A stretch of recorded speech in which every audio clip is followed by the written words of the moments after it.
this image here, there's a slight problem with it. It's the fact that you're in a very, very deep silhouette. Silhouettes happen when the light source is right behind. Oh, I looked at this already. Yeah, Pyro Hellfear. I looked at this last class. I haven't uploaded it yet. I'm delaying uploads so that I encourage more people to actually be live.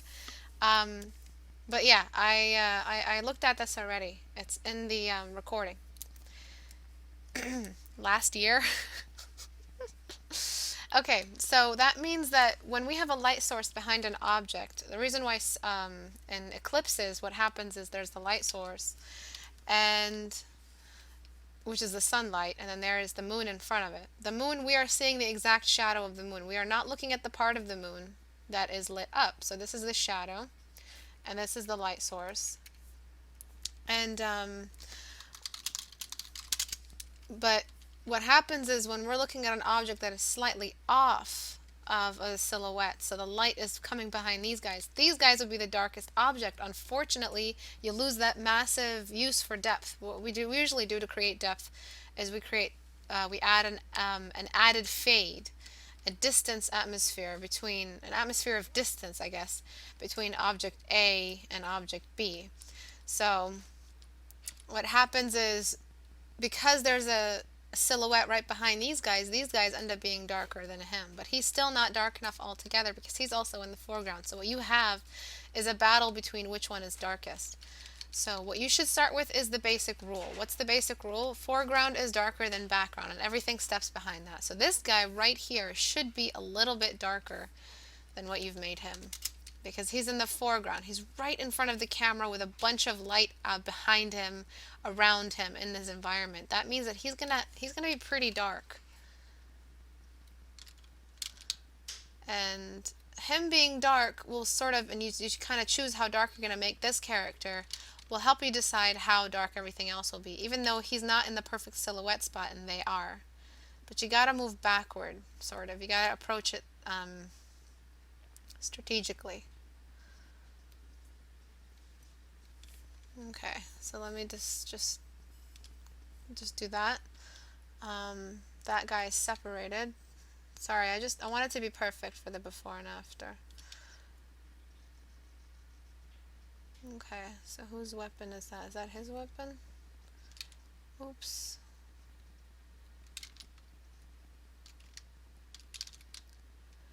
So everyone repeat back to me the rule of silhouettes. How do silhouettes happen? Can anyone tell me? And then this bit right here. Okay, so select inverse, and I'm going to darken this guy accordingly. So you might want to zoom out, but this guy needs to be darkened just a little bit more. He's very, very grayed out and faded if you look at the before, even just after this. And now that he's darkened, now we know exactly how much rim light we need to add. And we think about the cube in this case. I'm going to start with a light source area that you have here, which is these. These are actually lit up. This is a dark area, but you have like the light traveling through the weapon. So what's going to happen is we have to deal with this first because it's a light source inside the canvas. And last session, we talked about the importance of having a light source in the canvas. It needs to be addressed first.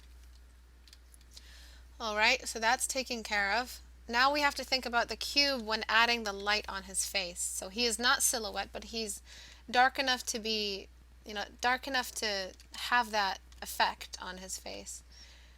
So what we need to do now is think about the cube. And when I say cube, I mean the sides of things. Those are the things that are getting some light. So the side of his eyelash, the side of his eyebrow, or the rim light of his eyebrow because it's hair. Because rim light happens on objects that are, what the hell? What's my phone doing? Why am I getting 10 emails? A copyright claim? Are you fucking serious? Again? I was playing music that wasn't a copyright. I was playing royalty-free music. Like 3 Steps from Hell and shit. Man, fuck this. Sorry. So, yeah, the sides of stuff here get the light. So you have to think about the face has four quarters on it, and those quarters get cut off around the quarters that move away are the quarters that sit around the brow and travel upward. Anyone can bomb your account with this shit. Really? I just got 10 emails.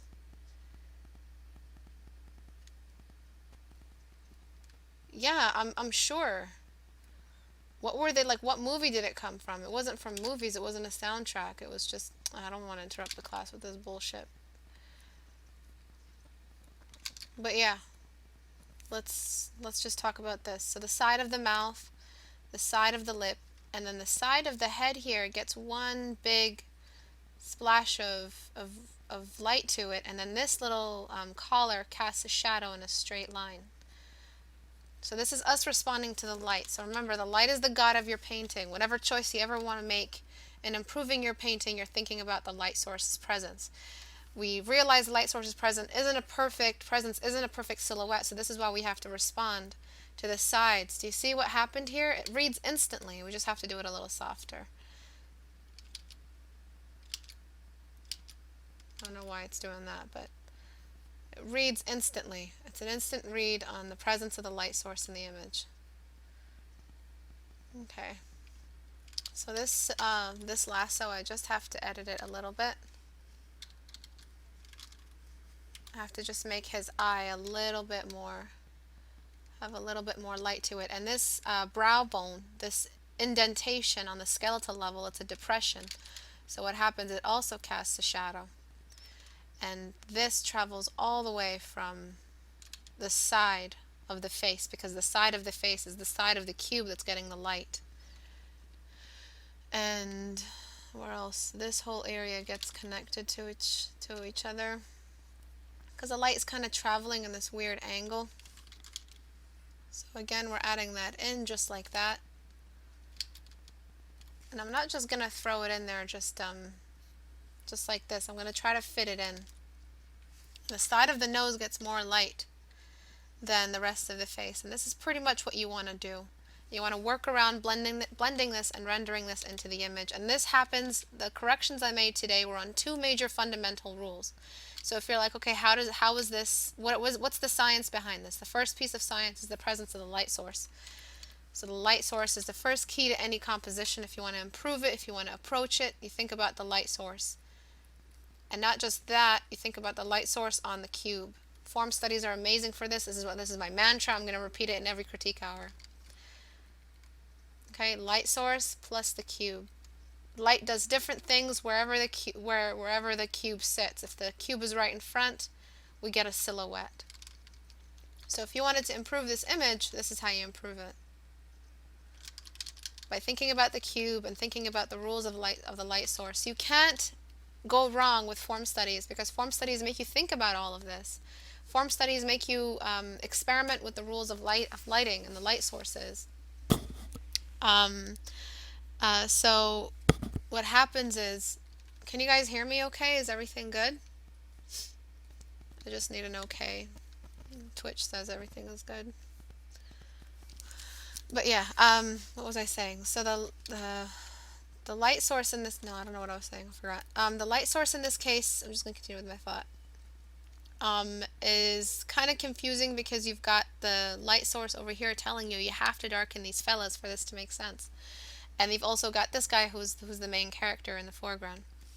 So you've got to keep trying to add ways to make him the focal point, because what's happening is the light source, if it creates a silhouette, everyone repeat this back to me, like I want everybody to write it, I want to get spammed. The light source creates a silhouette when an object is in front of it, and when you have that much contrast, you have a focal point. So everybody repeat that back to me. That is a massive rule. So you're in quite a predicament in this composition, because what's happening is you are expected to represent this object here as the focal point, and yet you have this crazy thing demanding the light, demanding the attention. Come on, it's not that long. The light source creates a silhouette when it's behind the object, which creates a focal point. The light source creates silhouette when objects are in front of it. Contrast creates focal point. Perfect, Pineapple. Thank you. When you have a focal point, that's when you have a problem in your image. So what I'm going to do is add a little bit of extra light. Maybe the other side of this gun is also adding some more. It works as a secondary light source, so this area here can get a little bit illuminated. Maybe not. Maybe it's just some more ambient lights. But the side of his eyes would get a little bit. The side of his lashes. And now you see how we're creating a three-dimensional object, Moose? I don't know who drew this, Evan? And so both of these layers here, I'm just going to blur them just a little bit so that they blend, you know, just a little because they're kind of sharp. And I'm going to talk a little bit more about areas that are hairy versus areas that are not. So eyebrows are very hairy, and microtexture, light travels through it and within it as it would in a subsurface scattering situation. So what would happen is we would get like a rim of the hair that he didn't shave off. The hair like that's kind of just sitting on the edge, just like that peach fuzz kind of thing. And this would travel all the way across the head until the light runs out. But you gotta be, it's a very fine detail. It's a very, very fine detail because the texture that's causing it is fine. The hair that's causing it is fine. Whoop.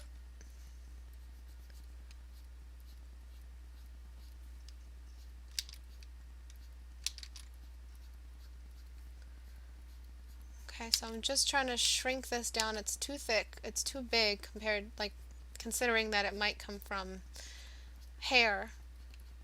But his eyebrows are very obviously hairy, so they'll get a little bit more. His lashes are hairy as well, so they'll get a little bit more. And that's kind of how you create detail. I should have zoomed out. I'm just going to erase away what I don't need. But the light source is coming from the side. It isn't behind him. If it was behind him, we would get a very, very different, we'd get a complete silhouette on this guy. Might be a little bit of extra rim light on his ear because ears are also hairy. And it's just some of that rim light might come through and lighten up this area. So I'm going to try to make it so that it does that. So it would be subsurface scattering in the ear, just along here. I'll fix it, don't worry.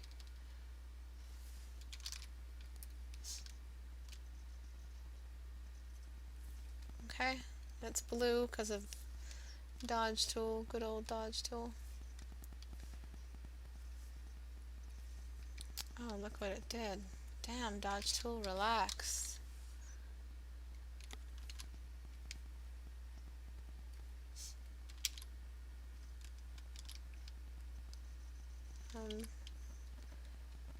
Okay.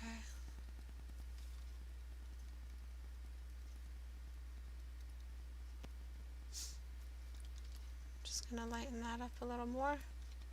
That's just a little bit of light coming through onto his ear because his ear is translucent, so it's gonna get some light on it. And then now, as for everything else, everything is faded for many reasons. The snow causes atmospheric fade, but you've included a lot of atmospheric disturbance here. That's why it's so difficult to get a hold over this. So the atmospheric fade causes this fade in their bodies. The distance and depth causes that fade. The silhouette counters that fade and makes them more visible because they are a shadow. And the blue of the surrounding environment does not let any of the orange in their costume come through. So what happens is that orange and that red is canceled out. You don't see that because of the atmospheric disturbance. You barely see any of the oranges. You have to come really close to see that sublight, see that minor light. and his head is pretty shiny, so you're going to get a lot more shine out of his head. That's why I didn't bother adding a highlight to his head without the dodge tool, because it's a pretty oily spot on the human body, so it's going to be shiny on the specular. That's with specular behavior, the way a shiny object would behave instead of a mattified object. And those are my suggestions. So let's take a look at the before and after. I do recommend you add more detail to him. Break some rules, make him just a little bit lighter, but only in the areas that is detailed. You have to keep the general local shade, or else it won't make any sense. But you do have to make him a little bit more detailed. He's kind of losing a lot of the detail, and I don't blame you, because you probably didn't know how to detail him, considering that you had all of this madness to deal with and that he was in a shadow situation. But I hope this helped. Do you have any questions, Moose? So before, it was a little faded and a little flat, and you were treating him as if he was a silhouette, which is not how it works. So before, after. He knew he was going to be killed, so he put shoe polish on his head to look good. No, have you guys seen how a bald head shines? It shines with glory. You missed my face. Oh, this vitamin C drink is nasty. If I was cold, What? But then you wouldn't be super badass, yeah. Well, maybe they took off his helmet because he seems like he's captured, and they're kind of pointing a gun at him, and he's like on his knees, and these guys are like, "Is this the escapee?" It's like, "Yeah, boss, this is escapee." And he's like, "Damn it, I gotta get out of here." Dun, dun, dun, dun, dun, dun, dun, dun. And it's a whole shooting spree, and then Snake comes out and saves his ass, and then he tells him about the diamond that's been stolen. It's going to be used for a nuclear weapon. You know the drill. Okay, let's go on to someone else. This is kind of off topic. I'm just going to try to find more light stuff, and then I'll get on to the face stuff if I have time. But this piece right here, you have to choose which light is dominant in the composition. So you're in charge of the composition. So I lit this up. I'm going to add the glow. All of this was spoken about last week. If you guys missed last week's class, I'll upload it soon. So the glow. This is the starting point of that beam. So this is going to be the brightest point of that beam. The beam being this light means the shadow it's going to cast is even brighter. It's going to be crazy light. So what I'm going to do, and the light, see the thing is you added this, but the light is it's symmetrical in front of it. So the light is coming out of a symmetrical point on the object, so it's going to be cast symmetrically along the surroundings. I'm just going to do it roughly. I don't have time to do every detail, but it's going to do a little something like this. Oh shit, why'd I do that?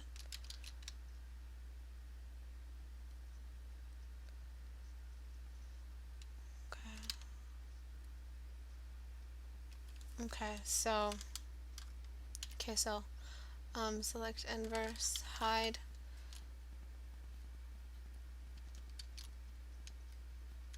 Oh no, not select inverse.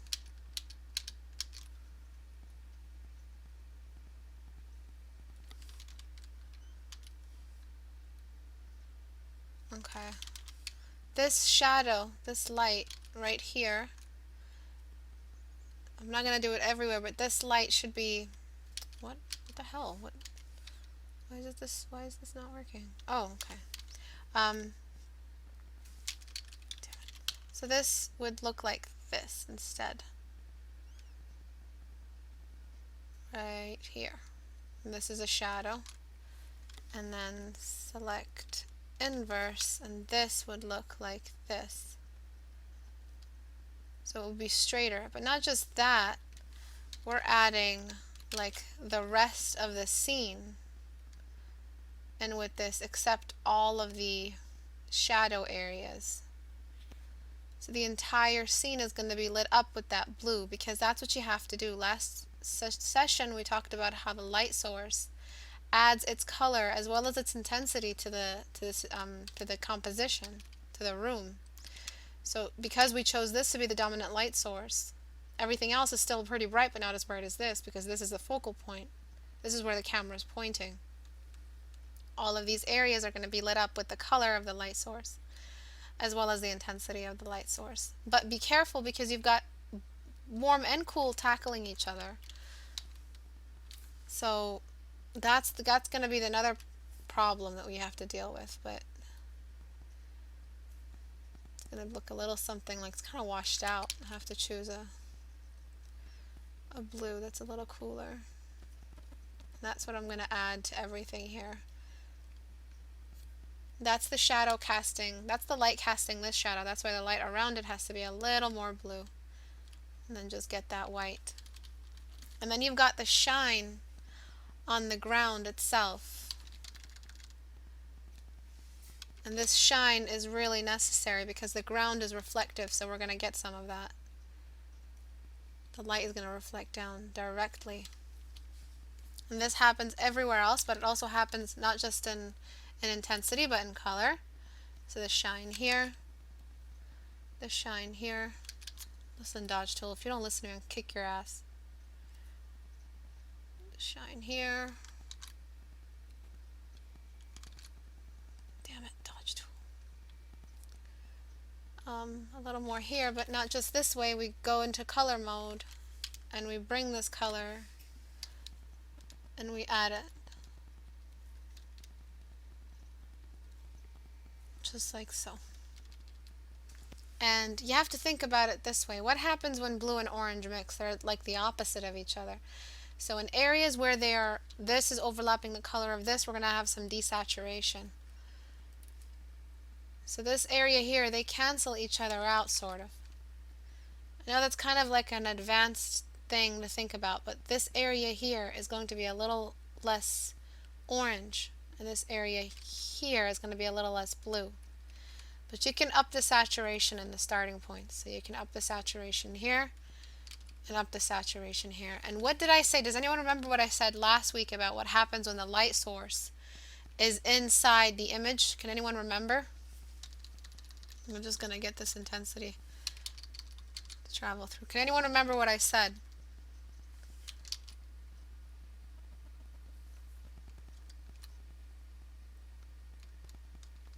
So this will still be bright, this will still be cool, but this is still a dominant color. And more lens flares. Ista versus dodge tool fight. Fight hole. Does anyone remember?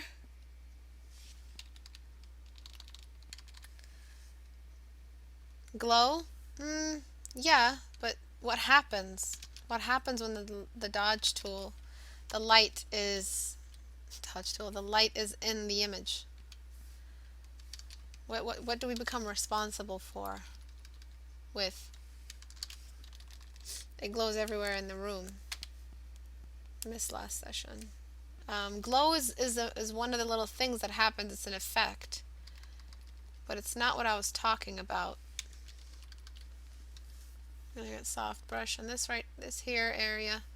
Doesn't get that much shadow on it. And I'm gonna frame the image by casting some shadows along the edge. You want to frame the image. This leads the eye away, so you gotta tell the eye, hey, look back. Focus on what needs to be seen. I recommend you cut this way, because this is starting way too late and this is really empty. So if this wall was shiny, maybe you could throw a shine in the wall the way it actually happens in the, so it's kind of,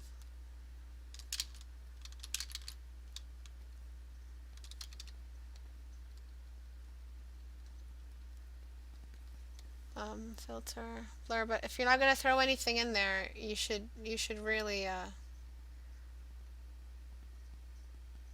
get rid of that section there that feels really, really empty. But if this wall was shiny, it would reflect some of this light back. Kind of just erased it away. Okay.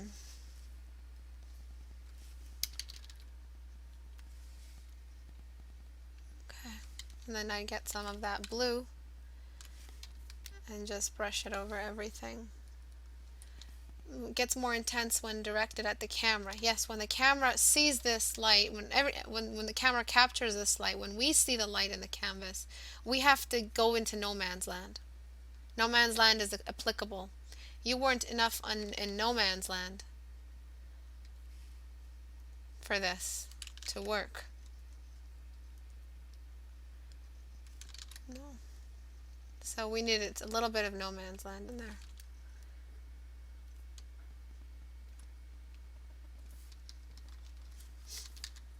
Okay, let me erase this.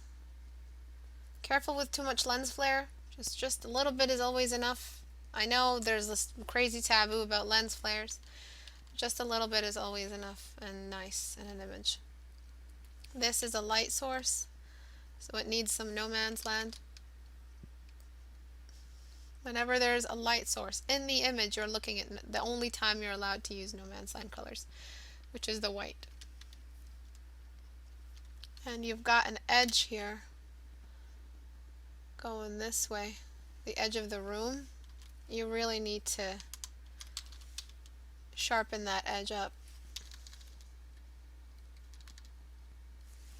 Whoops. Take it to a new layer.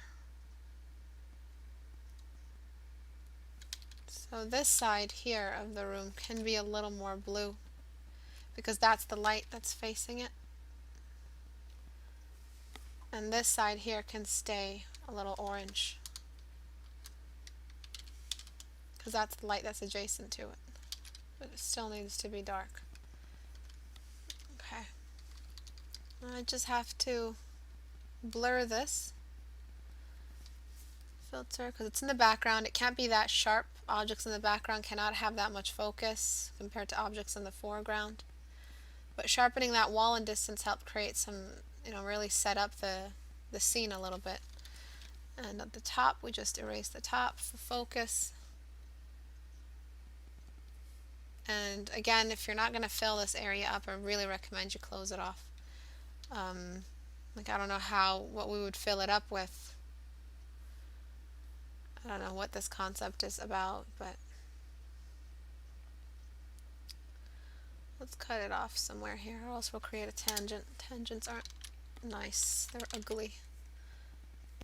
So before, after. Let me crop it. Before, after. See that environment? Before, after. We gave it the right amount of light that it's supposed to have as a light source inside the composition.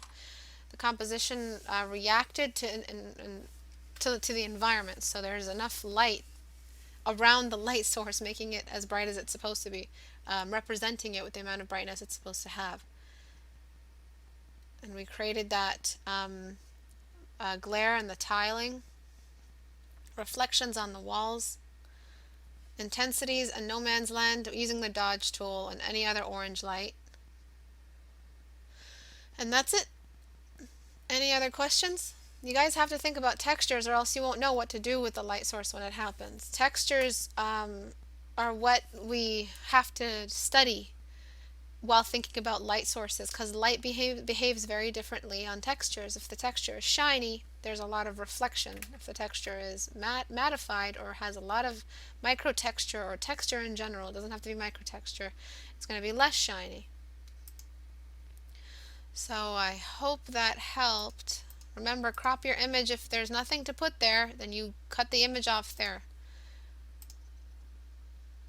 Alright. Command. Don't you freeze on me. Alright. See, every time I open Control Alt Delete, it's like I'm telling on them. It's like, I'm going to tell on you. And then Control Alt Delete comes up and it's like, yo, who's causing trouble? And then everyone starts to follow the rules, but sometimes there's these really bad ones that don't work even though you Control Alt Delete.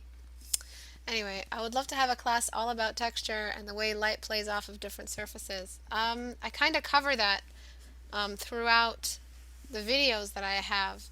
Not specifically dedicated to that one detail in light behavior, but I definitely cover it a lot. You guys might be able to find it if any of the videos are titled with light source. I do talk about the way texture behaves with light source. I talk about the way it behaves with hair, with fur, with skin. So I'm constantly talking about different textures and how they interact with light. So you might be able to get a video, like the videos from that topic. And what am I saying? The next thing is we have a similar problem between this one and where is it? This one. This is amazing, by the way. I'm just going to talk about it in a little bit, but where is it? Me in space. Okay, so this one and this one both have a 3/4 view problem. I'm just going to rush over this really quickly. When we have 3/4 view problems, it's because we're not measuring. And we're not thinking about the vertical axis of symmetry. This is the vertical axis of symmetry right here. And your vertical axis of symmetry on this shape, which is, sorry, I'm just going to try to rough it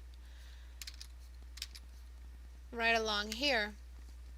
This is not how this face cuts in half. The way you drew it, this is not how it cuts in half. This is the vertical axis of symmetry for this head. And this would be the jawline. So the eye needs to be shifted here. The other eye needs to hover here. The nose, the vertical line of symmetry travels across the nose and down, so the nose needs to be shifted over just along there. The new eye is moved over here, and the lip, the bend of the lip, the dip of the lip needs to happen on the vertical axis of symmetry. So everything was not measured. You went straight in without measuring, and that's what happens. You get a face that looks really, really wonky. So I might be able to paint over like really quickly. I'm not sure I have time, but this is what needed to happen. This is what, I don't think that was grammatical. This is what needed to happen. What? This is what needs to happen. This is what is needed to happen. This girl is very sad. Okay, so I'm pushing the nose in. I'm just imagining the line of symmetry here. The 3/4 view is tough. Don't get me wrong, it's tough, and you know, sometimes you guys just don't have the answers for everything, and you just feel like drawing and you don't feel like measuring. That's understandable, but you can avoid all of these lengthy mistakes, these extensive mistakes that completely stand in the way of the success of your image, if you could just measure a little bit. And the face is altogether too small. Let me just make that seamless. So just needs to be pushed back, just like this. And the other eye would sit somewhere around here.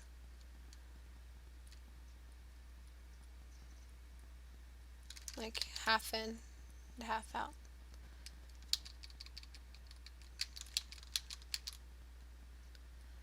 Okay, so let's look at the before and after real quick. Let me just see if the, well, I increased the size of the head, so that's not going to work anymore. Okay, so do you see where it looked before? Everything was kind of pushed over to the side, and it felt like her face, not only was it too small for her head, but it wasn't symmetrical. And this is kind of following what your head drew. It's a different style than what you drew, but that's consequential. Okay, so do you guys see this problem? You have to measure, or else how are you going to figure out the minute and impossible to detect compressions on a face when it rotates? I don't expect any of you to be pro rotators, you know, imagining and projecting a rotating image, a rotating shape in its three-dimensional form in your brains just by imagination. No, don't eyeball it, is what I'm trying to say. Stop trying to eyeball it. Okay? Just focus on just getting down the measurements and then draw and then be creative. If you don't do that extra bit of homework, you're going to get an image that isn't successful, that people don't read. Okay? So same thing with this one. This has had the same issue. You had the vertical symmetry kind of okay, but the eye was completely off. So I'm just gonna get with the nose a little bit, tuck the eye, and he's in an extreme symmetry. And please don't forget, look at how big you made his cheekbones, and that his cheekbones are barely visible on the other side. But you drew them to be that big. And that's another thing people do, is they forget to make the cheekbone as big as they're suggesting it is on the cross-section version, which is the side of the face. So make sure it's as big as the rest of the face, it's as shiny as the rest of the face, or reflective. This is just roughed in, and look how low the eye is. It needs to be much higher. So where your eye was before was down here, and where your eye is up here, this is completely wrong. You need to follow the horizontal lines of symmetry as well. So vertical and horizontal, that's it. Whatever you draw a head for, like a circle for the head, and then you try to, start your sketch, use these lines because they will help you make better proportions that represents the symmetry that we all humans have, that unites all humans genetically on the skeletal level. All humans are symmetrical on the skeletal level unless there's a major genetic deformation. But other than that, it's a universal symmetry, and it promotes beauty. Whenever someone's face is off symmetry, like my face is very asymmetrical, you kind of lack the beauty. But symmetry is what the people look for when they kind of measure beauty. So yes. Oh, I didn't show the before and after, but it's okay. This is amazing. The cast shadows. Alright, let's talk a little bit about what I like. Cast shadows, I love them. The way you've united this shade with this shade ever so gently and made it like a part of its anatomy. Amazing. The actual gesture itself might need some help. You've got some anatomy issues you could have used a reference for. Some anatomy inconsistencies that could have been avoided completely. So this line here doesn't bend in. The chest area kind of just shows a little bit if the arm was that tucked in, so we'd see a little bit of the chest area just showing through. The arm should not be so tucked in because I feel like you didn't know how to sort of draw the arm hovering above. You didn't know how to look at it like that. So all you got to do is just think about the cube. The cube will help you. We're not seeing the bottom of the arm, so it's okay. We might see the bottom of the lower arm. So you can, benefit from this cube. It really might help you if you just think about it as a perspective. Okay, I'm looking down on the arm, so I'm looking down on a cube. So we'll probably see the side of the arm. You kind of have to get the gesture down first, the gesture line, and then you draw sort of the bottom of the arm, the line of the chest, the armpit line, and then the side of the arm, just like this. And now it's easier to take on this anatomy because we've considered the perspective. This is a worm's eye view. So the reason why the anatomy looks so wonky also is because you've painted it so realistically that it's beautiful job on heightening the contrast the closer you get, by the way. It's just wonderful, wonderful job. But now that we've kind of considered the perspective this way, all we've got to do is just continue these shades here. The bottom of the arm. Keep this lower part preserved, a little bit of the armpit, and just continue with the arm. And now you've got, very roughly, the bottom of the arm, and the gesture kind of completed. Okay? So thinking about perspective when you're doing anatomy or doing like really intense perspectives in the figure drawings, thinking about the cube and the cube in a perspective state will really help you figure out how that arm should be rendered. Okay, then there's going to be some secondary light source here in this lower part of the arm. Okay, just like this. A little bit of work on the elbow. And now the arm feels a lot more natural because he kind of, I don't know what it was he was doing. Even if he was doing something like, with his arms kind of sticking out to their side, so you've got the joint, and he's doing something like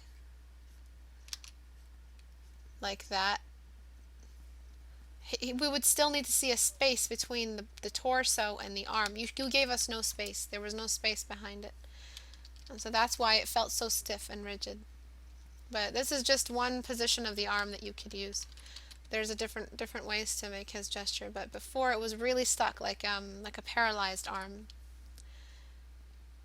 Before, after, and altogether for the composition, I think the hand was really dark, unless his hand is really, really dark. But I think you should, again, remember the cube, leave only the side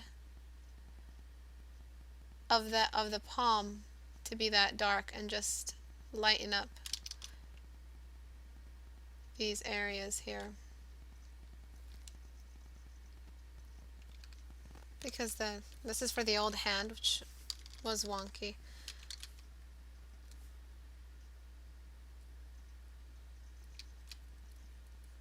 But leave that dark only for the side of the cube of the hand. And the hand is very, very small. Very small.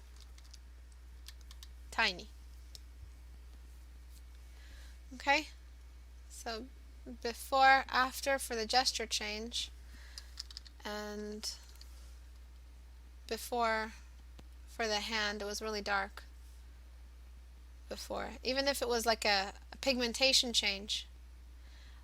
So if it was a dark arm, we would still need the upper side of the cube, like unless his arm, like nothing gets that dark. If there's light coming in from this direction, which is traveling from this way, this whole upper side, this whole side of the cube right here, this side is going to get light. And the arm was facing that side directly. So this part, like I said, leave that dark, the dark, only for the side of the cube. So the sides of the fingers, and then the top sides of everything, get that light on them.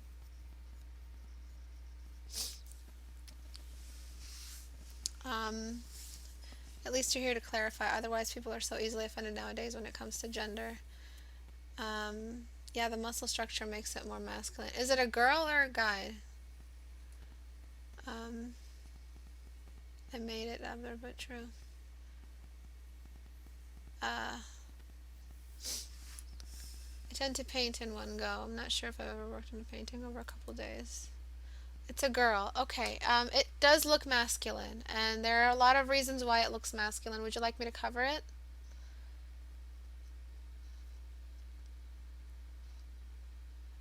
The breasts were hiding. You also have extensive muscle structures on the back, which is very symbolic of the male fat distribution on the body. Usually upper bodies naturally just get muscular on their own if a boy goes through puberty. There's just muscles. So we have a weight that's higher up here than it is down here. So small butt, large upper body. So if you want to get a quick fix on the female and bringing in like a female feeling, it's just really in the curves. You got to make the butt bigger.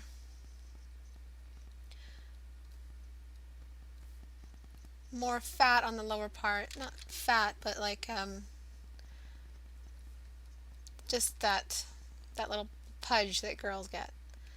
A little bit of a tighter waist and a generally smaller upper body. I'm going to use the density. And much less muscle structure. Also, boys' heads are more cubic and girls' heads are more circular. So if you just bring the head down a little bit and just make it more of a ball. It's very, if you think about it, women's bodies and their ideal, today's society ideal, it's just like a 12-year-old's body with big boobs. But people don't really notice that, and they're always trying to move away from that, like adding more curves, adding more feminine or womanly curves. But if you're ever lost and you kind of don't know what to do with the gender, you want to really show off a female gender, just think of it like that. Very, very unmuscular is what I mean by like 12-year-old body. Very, very unmuscular. Avoid muscles. But before, after. A little bit more feminine. And of course, it's the boobs as well. You were hiding the boobs with the previous arm, but you might want to consider changing the position of that arm so that it's a little bit more fluid, not fluent. Nobody needs to be fluent in boobs. Actually, we artists have to be fluent in boobs. Okay. These muscles here, just gently zip on those. The spine needs to be a little less muscular.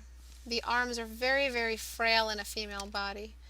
And it doesn't have to be a completely lack of muscle. It can be a little muscular, but it's just got to be a gentle version of what you have. Let me just clean this up. Sorry, I kind of messed that up here.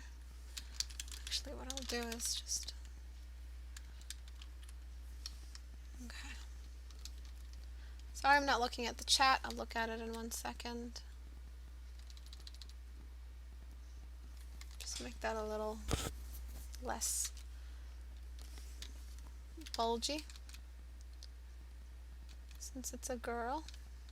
And just very softly carry that. And the light is traveling from the side, so the highlight will travel kind of this way and then down.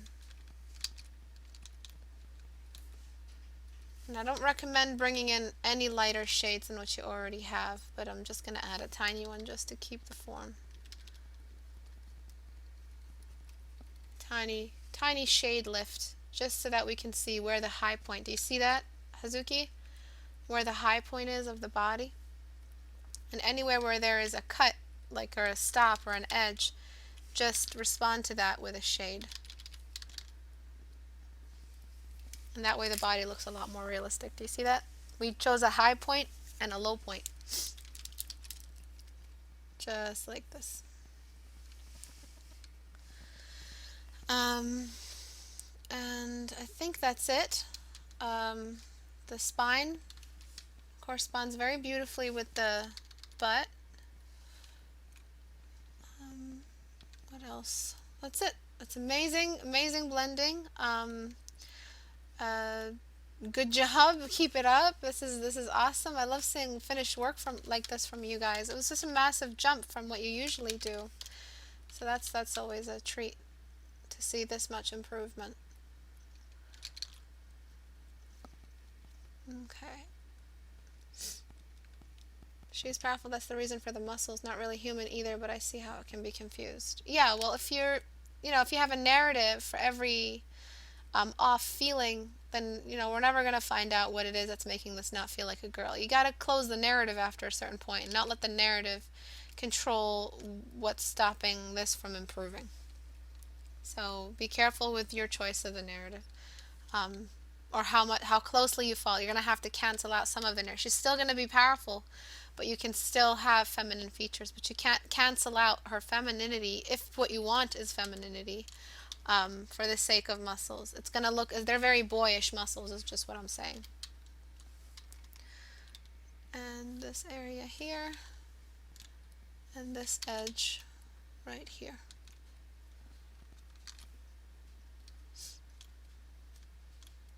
At a certain time, you're going to have to, basically what I mean is, you're going to have to let the original narrative go for the sake of the painting, so the painting can read.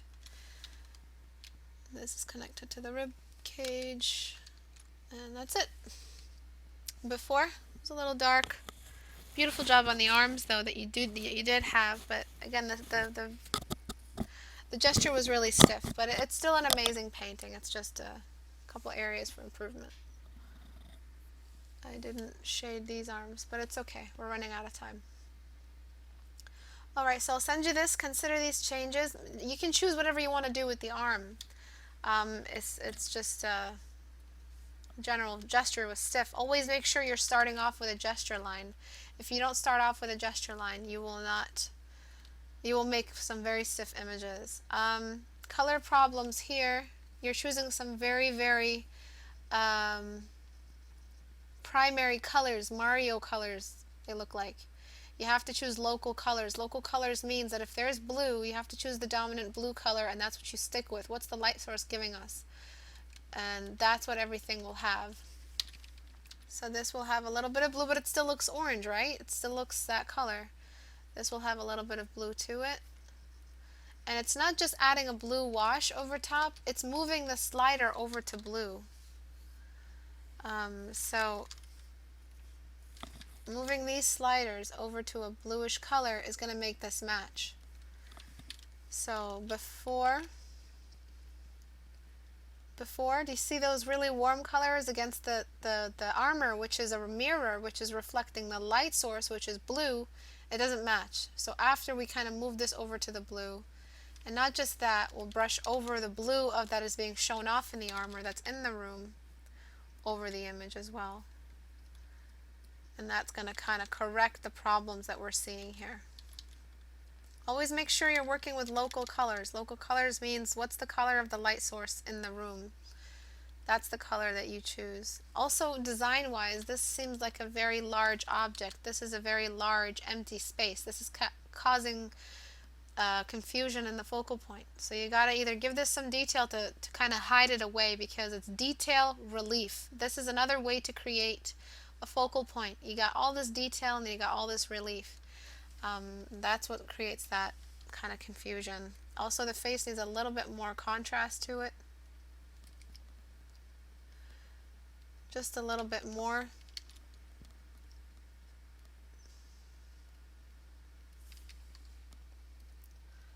Color.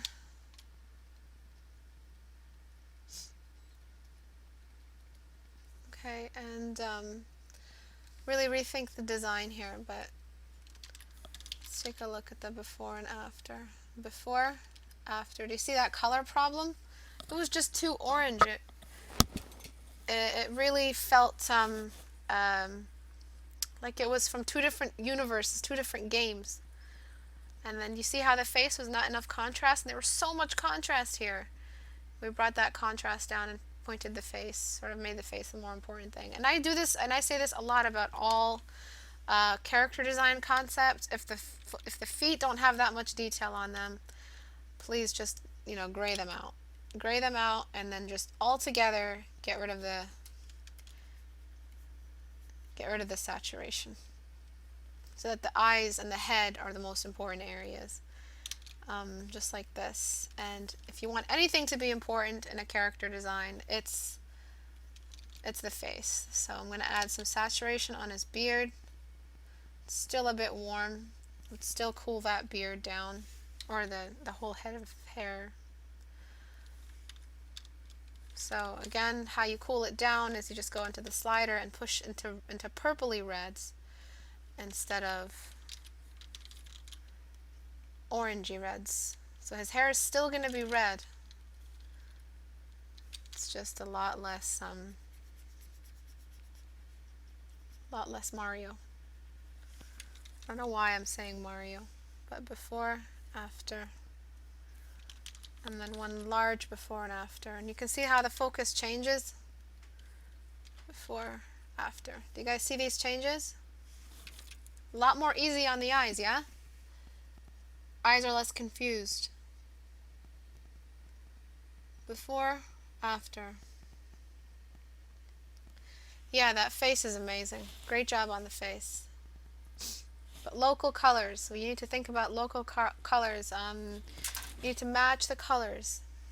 Harmonize the colors. There you go. Color harmony.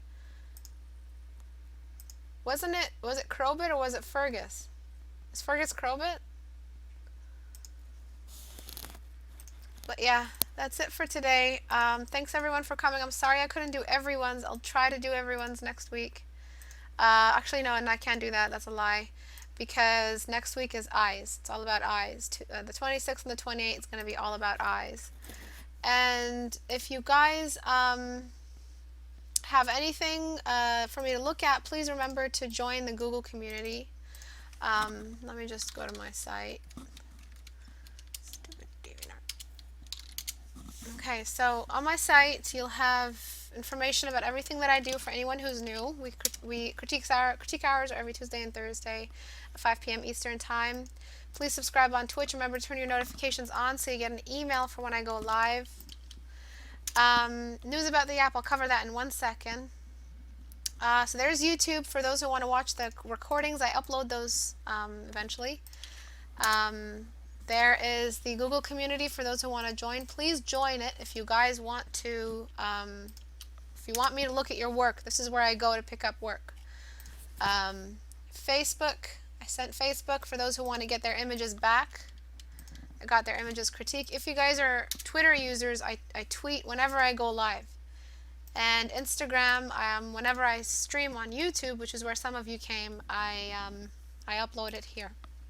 So if you guys want to get a hold of my sketches and kind of just see what I'm up to art-wise, I invite you guys to join me on Instagram and start tweeting me, linking me your sketches. I want us to keep sketching. I really believe in this sketch movement, and I want to create a community out of it on Instagram so that we're always sketching. It's not just about one trend and then that's it and we stop sketching. I want us to sketch almost every day. It'll keep our minds wrapped around form, around figures, which are really difficult, which is what I'm trying to fix about my art. My figures are very weak, so I've been trying to get that fixed. In the store tab on my website, you'll see a kind of like announcement on Portrait Studio. Portrait Studio is going to be an app where you can generate referencing for portraits. You're going to have 4 or 6 models. I think it's 4. We're going to stick just to 4. One realistic one and one non-realistic one. And you get to control the lighting, the camera, and the features of the model, so you can customize the model's face and make it look like how you want to paint it.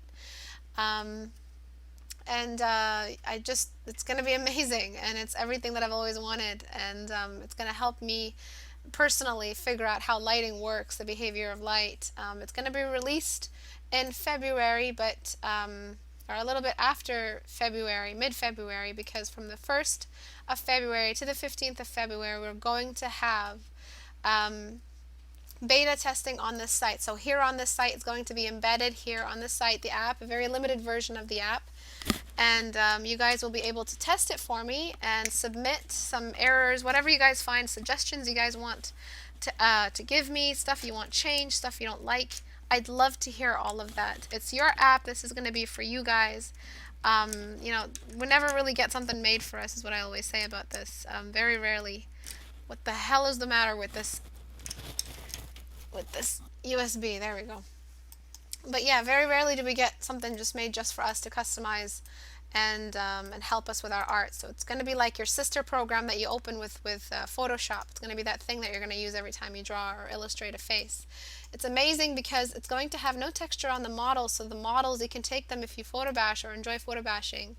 You guys can take the models into your own painting and match the model to the body of whatever photograph you find, size, angle, and you can match that anatomy on top. It's just going to be I think a groundbreaking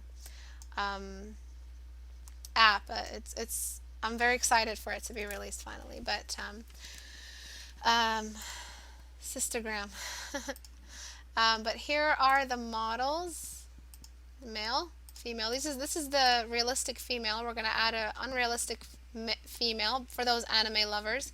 But for those who want to get very realistic bone structure lighting, you're going to have this female, and this is completely adjustable. You're going to be able to change a lot. Make it look like how you want to look at. Yeah, by the way, that you can make the boobs bigger or smaller. A little thing you guys requested, so this is your request. So this is really, really fun, and I just can't wait to use it. Mouth width. There's a lot you can do. Yeah, the nipples are censored not in the app. It's just because of Twitch. They're not going to stay censored, obviously. This app is going to sell for around $30 to $50. We're still not sure, but if you guys have any, we might run a poll. Of course, you guys would choose the cheapest price, but I don't know. We'll see. It's just a lot of work went into this. Half a year of work went into this. So I think around half a year. No, maybe less than half a year. So you get the female, you get save states where you can save this state, open it up again. You get grid lines and symmetry lines to help you. You get control over the light source. So let me turn this off. Control one of the light sources. And not just that, you get to zoom in and choose the angle you want to work on. Up and down. And the light source can also move in and out. So it can move in and out beside. And that's it. I'm sorry I closed it. Fuck me. Turn off escape. I told you to turn off escape on the developer version, for the love of Jesus. But yeah, I hope you guys, you want anime size breasts. I hope you guys find use out of this app. I cannot wait until it's done and released. It'll be available for purchase on my website. If you guys are interested in purchasing the class books, it's not mandatory. You don't have to pay to be here in this class. But if you guys are interested in what I teach and the things that I know, I've written them down in books for you, and they're available for purchase as well on the website. If you guys have any suggestions on what you want to see in the theme weeks, you can suggest it on the form submission, the community. Scroll down and there is a form submission. If you guys have any suggestions or questions on what I do, there's a Q&A as well about what I do and the other stuff that I do. And that's it. I'll see you guys next week, Tuesday the 26th at 5 p.m. Eastern Time. If you guys have eye homework, you guys have to do homework, eye homework, rendered eyes. You can sketch as well. And we'll talk all about eye anatomy and eye function and everything to do with eyes and how to make eyes look better and cuter and more beautiful or more ugly and ogre-y, whatever you have to do. We'll talk about it. Thanks everyone for coming. Have a great day. Bye-bye.